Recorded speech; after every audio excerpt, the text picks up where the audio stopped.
कांचीपुरम मधील श्री कचांबेश्वर मंदिर हे मंदिर कांचीपुरम बस स्थानकापासून 1 किलोमीटर अंतरावर आहे. हे प्राचीन मंदिर पल्लव राजवंशाच्या काळातील आहे, ज्याची सुरुवात 8व्या शतकात झाली. नंतर चोला राजांनी त्याचा विस्तार केला. मंदिरात कचांबेश्वर म्हणजेच स्वयंभू शिवलिंग आहे.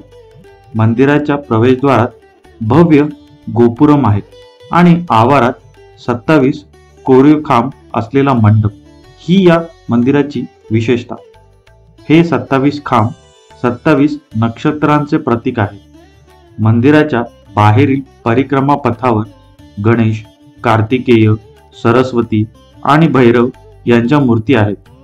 तसेच कूर्मतीर्थ नावाचा सुंदर तलावही मंदिराच्या परिसरात आहे, जो मंदिराच्या वास्तुशिल्पाला पूरक आहे. हे मंदिर केवळ धार्मिक स्थळ नसून कांचीपुरमच्या प्राचीन वास्तुकला आणि इतिहासाचे जिवंत उदाहरण आहे.